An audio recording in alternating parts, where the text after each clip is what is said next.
ఉందో అది ఖచ్చితంగా 5.5 ఎకరాలు అట్లానే ఉండాలి. ఉంటేనే మాకు వీలవుతుంది.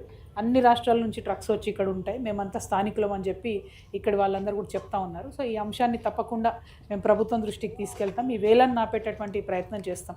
అంతకుముందు కూడా ఇక్కడ మీరు ఇప్పుడు చూస్తే 2 భాగాలుగా ఉన్న ఈ ప్రాంతం కూడా ఇక్కడ లోకల్ కూకట్పల్లిలో Asia's biggest housing board colony ఉంది. కానీ ఒక్కటంటే ఒక గ్రౌండ్ కూడా లేదు. సో దీని గ్రౌండ్ కావాలని కూడా పిల్లలు చాలామంది చాలాసార్లు అడిగినటువంటి సందర్భం కూడా మనం చూస్తున్నాం. సో ఎనీథింగ్ పాలిటిక్స్తో సంబంధం లేకుండా సమస్య ఏదైతే ఉంటే దాన్ని పరిష్కరించడానికి వెళ్తున్నాం. ఇప్పుడు ఈ సమస్య కూడా అట్లనే టేకప్ చేస్తాం, దీని మీద కూడా మాట్లాడతాం, దీన్ని పరిష్కరించే ప్రయత్నం చేస్తాం. అంటే ఇప్పటి వరకు మీరు చాలా జిల్లాలు పర్యటన కూడా చేస్తారు. ఇప్పుడు హైదరాబాద్ మహానగరానికి సంబంధించి అనేక సమస్యలను కూడా మీరు ప్రభుత్వాన్ని డిమాండ్ చేస్తున్న పరిస్థితి కనబడుతుంది. అంటే 2 సంవత్సరాలు పూర్తయిన పాలన మీద బేసిక్గా మంచినీళ్ళు ఇచ్చుకున్నాం, ఇట్లాంటి కొన్ని మంచి పనులు చేసుకున్నాం. కానీ అభివృద్ధికి సంబంధించి చేయాల్సినటువంటి కార్యక్రమాలు జరగాల్సినంత జరగలేదని మా ఈ పర్యటనలో మాత్రం తేట తెల్లంగా అర్థమైంది. ఉదాహరణకి ఇలా మేడ్చల్ జిల్లా అంతా చూసి వచ్చినాం మేము. ఇదే కూకట్పల్లి కాన్స్టిట్యున్సీలో 7 లక్షల మందికి కలిపి ఒకటే ఒక ప్రైమరీ హెల్త్ కేర్ సెంటర్ ఉంది, ఓన్లీ 1. ఇన్ని మొత్తం మేడ్చల్ జిల్లాలో 32 లక్షల మంది ఉంటే కనీసం ఒక్క 100 బెడెడ్ హాస్పిటల్ కూడా ఎక్కడ లేదు. అంటే 100 పడకల హాస్పిటల్ కూడా ఈ 5 నియోజకవర్గాల్లో కలిసి కట్టించుకోకుండా ఎవరు ప్రభుత్వ దవాఖానకు పోయినా కూడా గాంధీకి పోండి అని పంపిస్తున్నారు. సో ఒకటే హాస్పిటల్ మీద భారం వేయడం తప్పితే ఎక్కడికక్కడ ఇచ్చుకుంటాం. అదే మనం చిన్న జిల్లాలు చేసుకున్నాం, ఉదాహరణకు జగిత్యాలు చేసుకున్నాం, అక్కడ మెడికల్ కాలేజ్ వచ్చింది, హాస్పిటల్ వచ్చింది.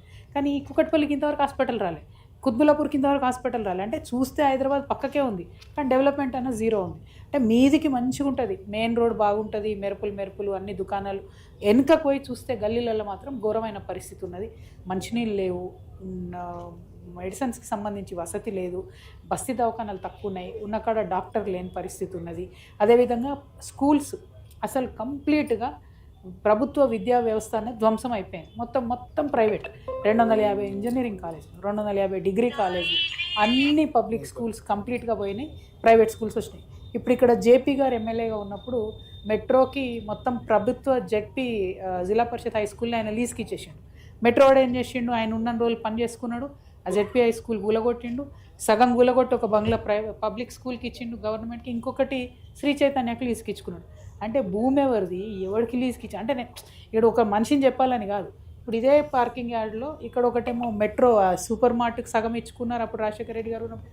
ఇక్కడ ఇప్పుడు వాసవికి ఇచ్చిరని చెప్తున్నారు, 1200 విల్లలు కడతారంట ఇక్కడ. అంటే ఇది ఇచ్చిన పార్కింగ్ సొల్యూషన్ దేనికోసము, ట్రక్ పార్కింగ్ కోసం ఎన్టీ రామారావు గారు ఉన్నప్పుడు ఇచ్చారు. అంటే ప్రభుత్వ భూమి బేసికలీ, కానీ దీన్ని మాత్రం మొత్తం ఎక్కడికక్కడ వాడుకుంటున్నారు. సో ఇట్లాంటి సిస్టమిక్ ఇష్యూస్ ఏవైతే ఉంటాయో, వ్యవస్థీకృతమైనటువంటి లోపాలు ఏవైతే ఉంటాయో వాటి మీద పోరాటం చేయడానికి మా జనం బాటు ఉపయోగపడుతుందని నేను అనుకుంటున్నాను. అంటే మీ దగ్గర నుంచి ఇప్పుడు చూసిన అనుభవాలు కానీ ఇప్పుడు చూసిన దానికి డిఫరెన్స్ ఏమైనా కనబడుతుందా ప్రజల నుంచి? అంటే అప్పుడేమో ఒక ఆశ ఉండేయండి, తెలంగాణ వస్తే అన్నీ బాగుంటాయి, తెలంగాణ రావాలి, ఒక పట్టుదల ఉంది. ఇప్పుడేమో తెలంగాణ వచ్చింది అయినా సమస్యలు ఎందుకు పోతలేవని ఒక బాధ, 2 ఎట్లన్నా తీర్చాలనే పట్టుదల. అంటే నిన్న మొన్న నిజంగా అంటే ఈ మేడ్చల్ చూసినాక మాత్రం నాకు ఎంత బాధ అవుతుందంటే, మనం ఆదిలాబాద్ పోయినప్పుడు అక్కడ రోడ్లు చూసి నేను చెప్పిన ఇదేదో మనం పోయిన సెంచరీలు ఉన్నట్టుంది, ఇదేం రోడ్లు రా నాయన అని. మేడ్చల్ రోడ్లు చూసి అసలు అంతకన్నా అధ్వానం ఉంది. ఆ డంపింగ్ యార్డు, అక్కడ ఉన్నటువంటి పరిస్థితి, అక్కడ ఉండేటటువంటి ప్రజలు, వారానికి ఒకసారి నీళ్ళు రావంటే హైదరాబాద్కి ఎంత దూరం ఉంది, 25 కిలోమీటర్లు కూడా లేదు, వారానికి ఒకసారి నీళ్ళు వస్తున్నాయి. అంటే ఇట్లాంటి చిన్న విషయాల్ని కూడా మనం సరి చేసుకోలేకపోతే తెచ్చుకున్న తెలంగాణ ఏం లాభం, ఎవరి కోసం తెచ్చుకున్నాం అన్నది ఒకటి బాధ అవుతుంది. 2 అది ఎట్లన్నా కరెక్ట్ చేయాలనే పట్టుదల వస్తుంది. ఖచ్చితంగా ఏదైతే మిషన్ భగీరథ ఉందో దాన్ని ఇప్పుడున్న ప్రభుత్వం కావాలని ఫెయిల్ చేస్తుందన్న విషయం అందరికీ తెలుసు. హాస్పిటల్స్ కన్స్ట్రక్షన్లో ఉన్నాయి, వాటిని అన్నిటి సగంలో వదిలేసారు. ఎందుకు వదిలేయాలి? గవర్నమెంట్ అనేది పర్మనెంట్గా ఉండాలి, ప్రజలకు మేలు చేయాలి. సో ఆ ప్రాబ్లమ్స్ చాలా ఉన్నాయి, వాటిని మాత్రం పరిష్కరించడం కోసం ప్రయత్నం చేస్తాం. ఇంకొక అంశం, ఇక్కడ రాష్ట్ర వ్యాప్తంగా దాదాపుగా 10 జిల్లాలు మీరు పర్యటించినప్పుడు దాంట్లో 6-7 జిల్లాలకు సంబంధించి పూర్తిగా కూడా అక్కడి నాయకుల మీద కబ్జాల ఆరోపణలు కానీ, దాంతోపాటు ప్రభుత్వానికి సంబంధించి గత ఫలాలను కూడా ఇప్పుడు అందించకపోవడం కానీ జరుగుతుందనేది ప్రధానంగా కూడా మీరు వాదించారు. నిజంగా ప్రభుత్వ భూములతో పాటు కబ్జాలకు గురి చేస్తున్న నాయకులను డైరెక్ట్గానే వార్నించారు. అంటే ఇప్పుడు కూడా ఇంకా ఎక్కువ కనబడుతున్నాయా? అప్పటికిప్పటికి చాలా ఎక్కువ ఉన్నాయి బ్రదర్, ఇంకా గ్రౌండ్లో తిరుగుతాయి. ఇప్పుడు ఉదాహరణకు నాకు ఇక్కడికి వచ్చేంత వరకు ఈ పక్కది వాసవికి ఇచ్చిరని తెలియదు, ఆ పక్కది మెట్రోకి ఇచ్చిరని తెలియదు. మెట్రో అంటే మెట్రో రైల్ కాదు, metro super market, shopping mall, వాడికి ఇచ్చిరని తెలియదు. అంటే ఎప్పుడైతే గ్రౌండ్లోకి వస్తామో అప్పుడు నిజమైన సమస్యలు తెలుస్తాయి. మనం బయట ఉండి ఆఫీసర్లు నడితే ఎంత చెప్పాలో అంతే చెప్తారు. సో నాకు కూడా ఇన్ని రోజుల వరకు ఎంతో అంతే తెలుసు, ఎందుకంటే నన్ను ఓన్లీ నిజామాబాద్ వరకు లిమిట్ చేసినారు, నాకు ఎంతో తెలుసు అంతే తెలుసు. కానీ ఇప్పుడు తిరిగి చూస్తుంటే మాత్రం ఎంత బీభత్సంగా దోపిడీ జరిగిందన్నది అర్థమవుతున్నది. ఎట్లా ఇస్తారండి ప్రైవేట్ వాళ్ళకి? ఎట్లా విల్లాలు కట్టుకుంటాడు? ఈయన ఎవరు విల్లాలు కట్టుకోవడానికి? ఈయనకి ఎవరు ఇచ్చారు? అంటే ఇంకా డాక్యుమెంట్లు పేపర్లు అన్నీ చూడాలి, చూస్తాం, వదిలిపెట్టాము. అంటే నేను అనేది పేద ప్రజలను కొట్టి పెద్దవాళ్ళకి ఎందుకు పంచాలి? ఇప్పుడు ట్రక్ డ్రైవర్లు ఉన్నారు, అందరు పేదవాళ్ళు, ఎవరు ఇలా పెద్ద రైస్ కోనే ఇస్మే సారే గరీబ్. వీళ్ళందరి కోసం ఇచ్చినటువంటిది మనం ఇచ్చింది కదా, ఎప్పుడో ఎన్టీఆర్ ఉన్నప్పుడు ఇచ్చిండు ఆయన పెద్ద మనిషి. ఇప్పుడు ఆ ల్యాండ్లకి వెళ్ళి అన్ని తినేసినాం మొత్తం, అందరికి వాళ్ళకి వీళ్ళకి పంచిరు. మిగిలింది కూడా ఉంచకపోతే, మిగిలింది కూడా ఇవ్వకపోతే ఫెసిలిటీస్ ఎట్లా? ఇట్లాంటి అన్యాయం ఒక్క దగ్గర కాదు, ప్రతి చోట జరుగుతున్నది. సేమ్ ఇప్పుడు నిన్న మేడ్చల్ పోయినాడు, జవహర్ నగర్ అనేది 327 ఎకరాలలో ఉంది. పేదవాళ్ళందరికీ 5958 జీవో కింద రిజిస్ట్రేషన్ తీస్తామని లక్షలు డబ్బులు కట్టించుకున్నారు. ఒక్కటి కూడా క్లియర్ కాలేదు, పేదవాళ్ళకి ఎవరికి రిజిస్ట్రేషన్ కాలేదు. అదే అక్కడ లోకల్ మేయర్ గారికి, అదే అక్కడ లోకల్ ఎమ్మెల్యే గారికి పెద్ద పెద్ద ప్లాట్లు రిజిస్టర్ అయినాయి. Red mark, municipality red mark వేసిపోయింది, అందుకే రిజిస్ట్రేషన్ అయింది.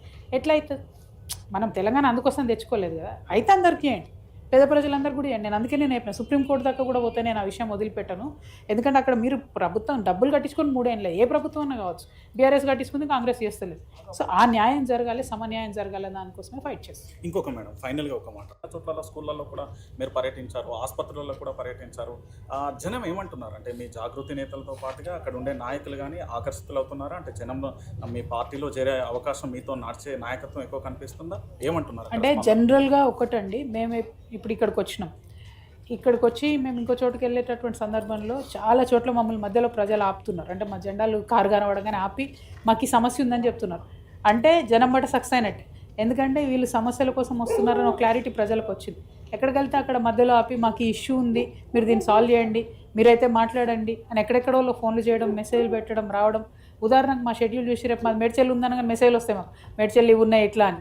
సో అంటే జనం బాట సక్సెస్ అయినట్టే నేను నమ్ముతా ఉన్నా. 2, మహిళలు మనం ఎక్కడికి వెళ్తే అక్కడ ఒక ఆత్మీయతతో, అంటే వాళ్ళు ఒకటే చెప్తున్నారు, మగవాళ్ళు నాయకులు వస్తే మమ్మల్ని రానియారు, దూరం ఎక్కడనో ఉంటాం మేము, మీరైతే దగ్గరకు వస్తామని వాళ్ళు నా దగ్గరకు వచ్చి సమస్యలు చెప్పుకునేటటువంటి ఒక వెసులుబాటు ఉంది.